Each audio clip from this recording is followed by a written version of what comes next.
Perfecto. ¿Se acuerdan que el otro día estábamos buscando en Google Imágenes sobre Colón? ¿Se acuerdan? El descubrimiento de América. Cómo los buscadores ponen de una forma Colón o ese discurso dominante que se le suele llamar el discurso de Villiquen o Villiniquesa, de discurso de Villiquen, porque es la revista clásica que seguramente a muchos de nosotros las tuvimos presentes durante nuestras trayectorias en el primario. Entonces, esa historia contada por Villiquen está parado en una postura, en un discurso específico. Claramente lo veíamos, ¿no? En las imágenes del otro día, en los primeros resultados de Google. Bueno, pero igualmente podíamos entrever que después de varias fotos había otras que empezaron a cuestionar ese modelo de Colón sonriendo y los pueblos originarios sonriendo cuando llegaban los españoles, ¿no? A punta de espada y crucifijo. Entonces, eh, vemos que incluso en el mismo Internet tenemos distintos discursos. Ahora bien, si uno va al aula con un solo libro y ese mismo libro lo utilizan todos los estudiantes, vamos a tener un único discurso. Entonces acá lo que plantea en el primer capítulo también aborda un poco lo de la circulación y reproducción de los discursos. ¿Bien? Discurso entendido como opinión, postura de pensamiento ideológico, postura de cómo analizás, con qué anteojos ves la realidad, ¿no? Eh, no discursos de un presidente ante la gente, ¿no? No, digamos, hago esa diferencia de discurso, ¿no? No es lo mismo, la misma concepción. Bueno, el segundo eh, capítulo se llama ¿Es Internet una gran biblioteca y los buscadores sus bibliotecarios? Y acá viene algo importante. Eh, ¿Qué información proveen los buscadores? ¿Cómo arman, entre comillas, los buscadores sus bases de datos? Y esto también es interesante. Seguramente ustedes deben conocer, la mayoría de ustedes, a las bibliotecarias o bibliotecarios de la facultad o de sus colegios o de la biblioteca del barrio, del municipio. Bueno, en distintos lugares que hay bibliotecas. Por lo general, las bibliotecarias, por lo general, saben de los libros que tienen en, en los anaqueles, en las estanterías, ¿no? La mayoría de las bibliotecarias y los bibliotecarios conocen, eh, incluso porque lo han leído o porque han leído la portada, el prólogo, porque suelen ser personas muy, muy instruidas las bibliotecarias. Entonces, eh, cuando uno va y le dice, supongamos van al LICES y hablan con la bibliotecaria y dicen, che, estoy buscando un apunte sobre TICs, puntualmente sobre Internet y en la educación, supongamos. Entonces, la bibliotecaria va a repasar en su cabeza y después seguramente en la lista, en la computadora, donde están guardados todos los títulos que tiene de libros, pero la bibliotecaria te puede llegar a sugerir un libro por varios motivos. Piensen ustedes. Primero, porque ha leído libros justo de internet y en la educación, y entonces, si tiene alguna referencia, te puede decir, este libro me gustó más, entonces te recomiendo este. O la bibliotecaria puede haber estado en alguna sala de reunión de docentes y escuchó hablar de algún libro, y de repente, supongamos, no sé, si tienen historia ustedes, historia argentina, y justo la bibliotecaria por haber hablado o participado de algún encuentro con la profesora o el profesor de historia, sabe qué libros son mejores o no, o sabe qué libro aborda con un cierto pensamiento tal tema, o tal otro autor piensa de otra forma. Entonces, la bibliotecaria te puede dar ese contexto de, de ¿cómo es? Ese contexto del libro, ¿bien? Cuando es un humano. Pero lo que se plantea acá en el capítulo 2 es justamente los buscadores, ¿cómo arman su base de datos? ¿Por qué te pone primero uno y después otro? El señor Google lee los apuntes, lee todos los libros que te recomienda, o las páginas web que te recomienda, las lee, no las lee, ¿qué prioriza? Bien, eso también es para cuestión de... Google te pone todas las respuestas y es neutro, o si buscas, pongamos al caso, no sé, el Macri o Cristina, o Donald Trump, o Colón, o San Martín, o cualquier personaje público, histórico. Vamos a tener, Google nos va a mostrar una u otra respuesta y no puede poner todas las respuestas en el primer lugar. No, por una cuestión de espacio, sí o sí hay un orden que a una lo pone primero, uno lo pone segunda, otra tercero, y a otras y un montón las pone en la página 3, 4, 5, 6, que ninguno de nosotros creo que jamás suele entrar ni siquiera a la página 2 de resultados de Google. Con los primeros 15 resultados nos conformamos y listo. A otro tema. Bueno, ¿quién decide ese orden? ¿Lo decide un bibliotecario súper instruido en la temática de la historia argentina para recomendarte qué apunte leer sobre, no sé, San Martín, supongamos, Sarmiento? ¿Alguna vez han leído ay, ¿cómo se llama? Piña, Felipe Piña, el historiador que hizo mucha divulgación de historia argentina? No es lo mismo leer un apunte de ¿cómo es? Felipe Piña, Pigna, sí. No es lo mismo leer sobre en,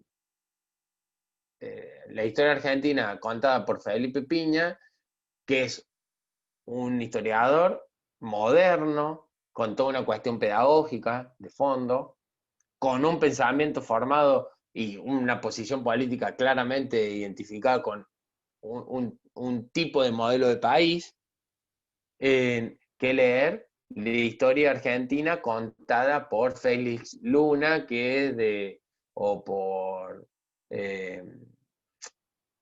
por Mitre, Emilio Mitre, por aquellos históricos del principio de siglo, del 1900. Entonces, no es o Félix Luna, eh, que son historiadores que pueden tener libros muy interesantes, pero claramente están basados primero con 100 años de diferencia, o sea, 100 años más antiguos, y después vinculados con otro tipo de pensamiento de política nacional comparado a Felipe Piña. Entonces, che, Google te muestra resultados de uno o resultados de otro. ¿Qué te pone en primer lugar? Entonces, claramente, la formación del pensamiento de nosotros no va a ser el mismo si leemos uno u otro. No va a ser, no vamos a estar expuestos a los mismos contenidos. Ustedes me dirán, pero hay datos que son como sólidos y fácil de reconocer si son, a ver, no toda la información es ideológica. No, pero sí la mayoría. Que te cuente primero uno o no tal cosa, o que te haga resalte tal hecho como más importante que otro, en la historia, supongamos. Yo estoy dando ejemplos aleatorios, ¿no?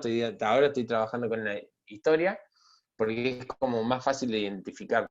Entonces, no va a ser lo mismo que leamos a Felipe Piña, que leamos a Félix Luna, a Mitre, a, a distintos historiadores que pasaron a lo largo de Argentina, ¿no? Eh, Claramente no va a ser lo mismo. Y en este caso, no es lo mismo que Google nos vaya a mostrar como primeros resultados en libros o apuntes o páginas de determinados puntos de vista que otros. Y con respecto a la neutralidad de Internet, esto también va a ser interesante. Hay ciertos datos duros, a ver, si ponemos, ¿cuándo nació San Martín? Bueno, ahí sí son neutros, porque poner la fecha y listo. ¿Cuándo murió San Martín? Bueno, poner la fecha. ¿En qué ciudad nació Sarmiento? En San Juan. Bueno, esos datos no, no, obviamente son neutros. Ahí es un dato duro, no tiene interpretación. Ahora, ¿Cuánta información se puede interpretar como neutra? Muy poca si lo ponemos a ver en fondo, ¿no? Entonces también ahí vamos a tener que, en este libro nos va a plantear en eso, ¿no? ¿Cómo es que los buscadores te muestran los resultados? Me parece que está bueno, sobre todo también, ¿saben qué? Como, como para tener más cultura general, me parece que está bueno eso. Y por último, el tercer capítulo se llama Las búsquedas en Internet. Condiciones didácticas necesarias, pero no suficientes. Es el título del tercer capítulo. Y ahí te plantea una condición didáctica ineludible. ¿Qué criterios usan los estudiantes en sus búsquedas? Los problemas que plantea la lectura de consulta en Internet. Bueno, acá hay un punto importante que vamos a estar tratando de verlo y lo vamos a profundizar en la próxima clase. Es, por ejemplo, también es esto. ¿Qué criterios usan los estudiantes en su búsqueda? ¿Bien? En, ¿Qué palabras claves? Los estudiantes saben o las personas saben buscar en Internet con qué palabras. Ponen oraciones completas, ponen palabras sueltas, usan los signos de pregunta. Por ejemplo, ustedes, si yo le pregunto, ¿cuándo nació Justin Bieber? Ustedes ponen en el buscador, abrimos signo de pregunta, ¿cuándo nació Justin Bieber? Cerramos signo de pregunta, o ponen nacimiento de Justin Bieber. Ahí hay distintos criterios. ¿Dará el mismo resultado o no dará? Bueno, vamos también a ver si podemos, si nos da el tiempo, jugar con eso. El mismo dato podemos plantear que ustedes decían, che, busquemos de este tema, que sea totalmente aleatorio y buscamos. Entonces, en la misma palabra, en el mismo dato que quisiéramos buscar, bueno, escribiendo de una forma la pregunta, escribiendo de otra forma, usando distintas palabras claves, y vamos a ver que vamos a tener distintas posiciones de la respuesta. Entonces también ahí va a ser interesante si nos tocara en algún momento el aula, o el aula o cualquier lugar, como sabemos, no necesariamente tiene que ser una escuela donde apliquemos las TICs. Pero si nos toca trabajar en un entorno donde vamos a usar los buscadores, estar conscientes que las palabras claves o las preguntas con las que uno va a ingresar a una consulta no siempre va a dar el mismo resultado. Incluso podemos hacer alguna prueba de que busquemos la misma pregunta o el mismo tema, cada uno con exactamente las mismas palabras, pero cada uno en su propio dispositivo electrónico. Como Google sabe qué perfil está usando, quién es el usuario de esa computadora o de ese celular, también Google te va a dar resultados en función al usuario. Entonces vamos a poner algunas palabras que podemos usar ese experimento. Entonces vamos a ver que de repente usando ¿cuándo nació Justin Bieber? Por decir algo así, algo simple, vamos a ver si me sale lo mismo a mí. En los primeros tres resultados si me sale lo mismo a mí, que lo mismo a Rocío, que lo mismo a Brenda, que lo mismo a Magalí, que lo mismo a Georgina. Entonces, así al azar podríamos elegir y ir jugando con eso, sobre todo para empezar a entender si Internet y los buscadores son neutros al momento de buscarte esa información y ponértela disponible, ¿no? Vamos a ver, ¿será neutro o no será neutro? Ustedes seguramente ya tendrán sus conclusiones, pero va a ser interesante probarlo y ponerlo, contrastarlo en clase. Va a estar bueno que nos va a permitir. Entonces, como le decía, estos son los tres capítulos que van a entrar en el parcial. Son cortos realmente, son fáciles de leer. También que a mí me gusta el tema también, por eso a lo mejor me resulta lindo leerlo, pero creo que le va a gustar. Y bueno, se los paso ahora escaneado, en un ratito, y ya también voy a ir subiéndolo mañana, calculo, a la plataforma de Lices, así también está ahí disponible para que lo descarguen. Siendo las 19:50, hemos terminado la clase. Y, algo importante, y con esto me despido realmente, con este último teórico terminaríamos la parte teórica y después, acuérdense, la consigna que va a ser para la última parte del año, que es que ustedes trabajen con algún tema que tengan que usar. Si justo coincide un tema de que tienen que dar para alguna otra materia, bienvenido sea, para que de paso con una materia, con el mismo tema, juntan dos materias. Sería buenísimo eso. Y vamos a trabajar, acuérdense, o en edición de PowerPoint, edición en Prezi, edición de algún video, edición de algún flyer o póster, para que ustedes utilicen el elemento que quieran de estos recursos que vimos en las clases pasadas, ¿bien? Así que esto es todo por hoy y nos vemos el martes que viene. Cualquier consulta, duda, pueden escribir. Chao. Chao, profe. Chao.